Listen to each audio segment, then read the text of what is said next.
Okay. We're going to work on some conditional statements. This is getting more into learning more about how to do proofs. We're slowly stepping into this.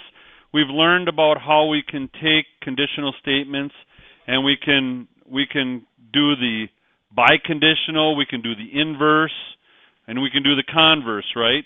Those are the three things we can do. Well, we're going to take a look and see if we have a conditional statement. Is it always true? Well, let's take a look here. The first one here, what can we conclude about the following series of statements? If an animal has feathers and can fly, then it is a bird. All right? Is this a conditional, a crow? It says a crow has feathers and can fly. So we have something that we say, okay, we have an example of something that they said. So can we assume it to be true? Is it a conditional statement? Is this right here a conditional statement? Yes. If an animal has feathers and can fly, then it is a bird. All right? And it says, so do the conditions of the hypothesis exist? This is the hypothesis. Do condition exist for that? Yeah. We can show that a crow has feathers and it can fly. So it must be a bird, right? Therefore, you can conclude that the crow is a bird, all right? So we can show how, based on our conditional statement, if it's true that we can conclude something else, that we can conclude, in this case, that the crow is a bird, all right? But let's take a look at the next one down.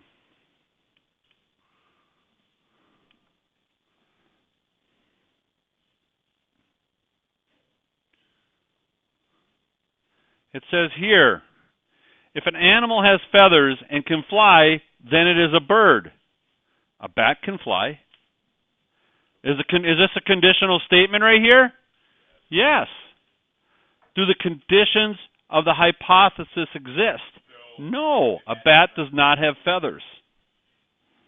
All right? A bat does not have feathers. Kaylee, pay attention with me. Quit writing on whatever you're writing. You writing notes? Are you writing notes? If I take a look at them, it's going to be notes. Therefore, the conclusions can be made within a given information. All right?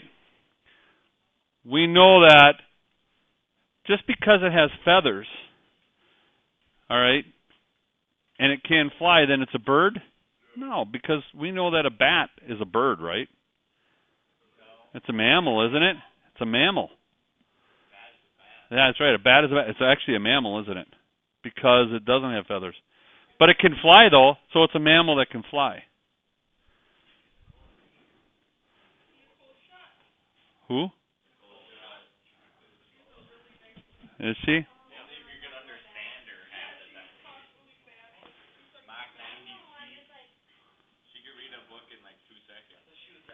So let's take a look at this. We're going to use the law of detachment.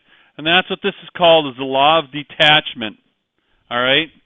We're going to use the law of detachment to make a valid conclusion based on each conditional statement here. Assume that the conditional statement is true. All right? If it is Monday, then Jim has Taekwondo practice. The date is Monday, the August 25th. What can we say is true about that? Well, yeah, but he has practice on Monday, and today's date is Monday, August 25th. So he has practice today, right? Jim has Taekwondo practice. All right? Number 3, if you live in the city of Miami, then you live in the state of Florida. Janie lives in Florida. Not necessarily. If you live in the city of Miami, then you live in the state of Florida. But you can't reverse that. You can't say if I live in the state of Florida, I live in Miami. True? So what could I do? We're going to assume this is true. So what could I do? I can say here that therefore there are no conclusions can be gained on the information. Why? In this one here, the bat does not have feathers.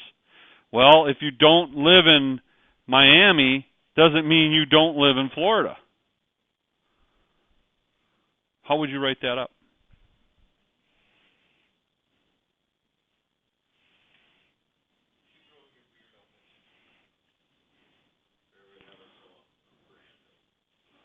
How would I write that out? Based on my examples above, how would I write that out?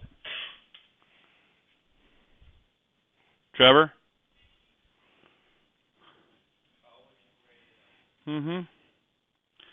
So I've got number 3 here that says, if you live in the city of Miami, then you live in the state of Florida. Jeannie lives in Florida.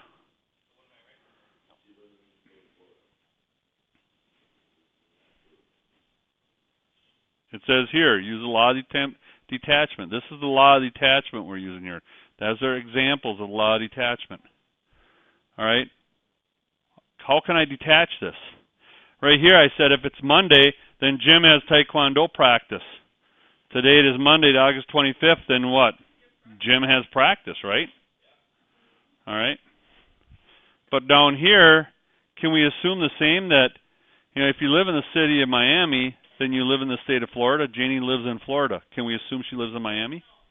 No. No. So we really can't. We can come to no conclusions on given information on this one. See the difference? How we can do that?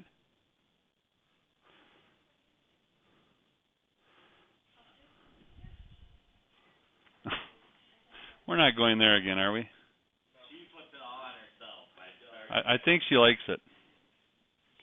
And then she wants to kill herself because people say it. But she brings it all up. The law of syllogism. Is this all, like this whole chapter about this? It's all deductive. It's all learning how to do proofs. It isn't. Doing proofs. Doing proofs is very much English. It's very much, but you have to use a different thought process to do it. Okay. String together for 2 or more conditionals and draw a conclusion based on the conditional. So if you have 2 or more conditional statements, in this case I can say I'm going to say P is greater than Q. And Q is greater than R. Okay? And R is greater than S.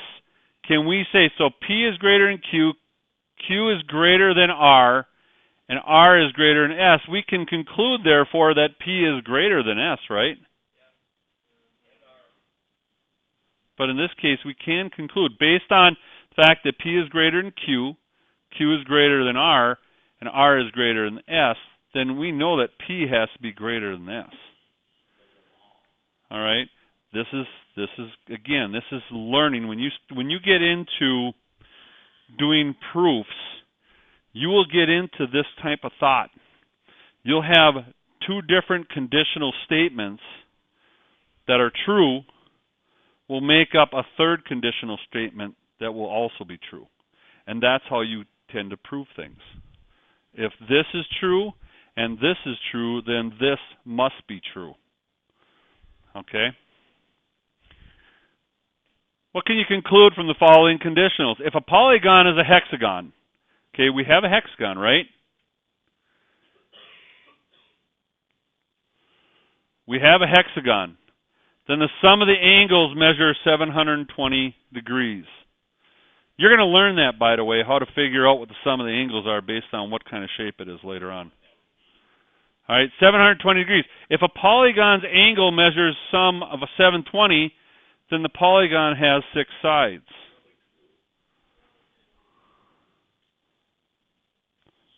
It's true. This is a true statement. You'll learn about the conclusion of the first conditional matches the hypotenuse of the second condition. The sum of the angles measure a polygon of 720. So if you took a look at a polygon, which is a 6-sided figure, and you totaled up the inside angles of each angle in a polygon 6-sided figure, they're going to total up to 720 degrees.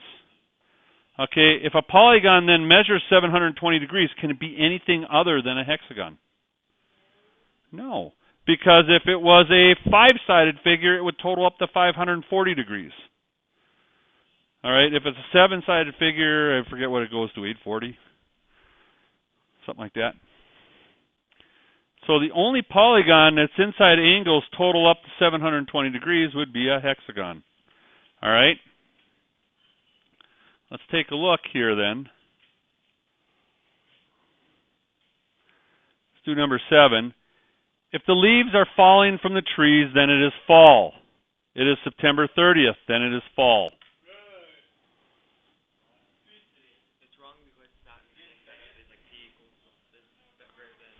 If the leaves are falling from the trees, then it's fall. Is that true? Well, what if it died? What if the tree died? What if there's a drought going on and it got, got...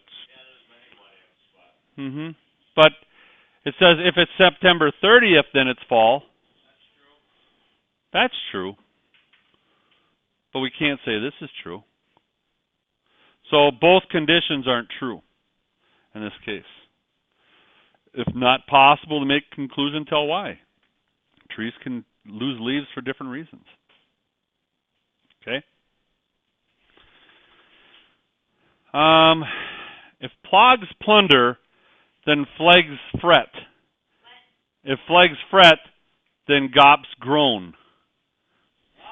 That's what it says. What is that? What does that even mean? I don't know. Google it. Those are fake words. If plogs plunder, then frags fret. If frags fret, then gops groan. I'm so confused, man. Now, we really can't dispel it that it's not right, right? We don't know. We don't know, but we can say it has to be because plogs must plunder and frags must fret, and if frags fret, then gops groan. We can turn around and say, yeah, that's true. Just like we can say before when we were looking at this up here, P to Q. We have to assume they're right here, right?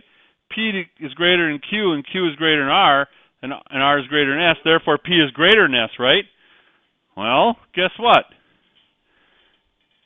If plogs plunder and flags fret, then if flags fret, then gobs groan. We're going to have to say that's true.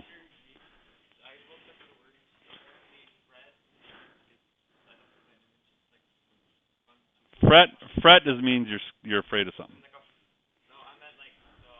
Well, yeah, I'm not worried about the actual definitions of it. Yeah. So that's what you need to do. I want you guys to do the evens. The other page also.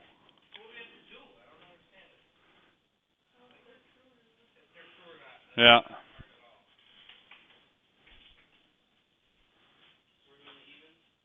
Do the evens. Do the evens on this page. And both pages. I did some odds. You guys do the evens.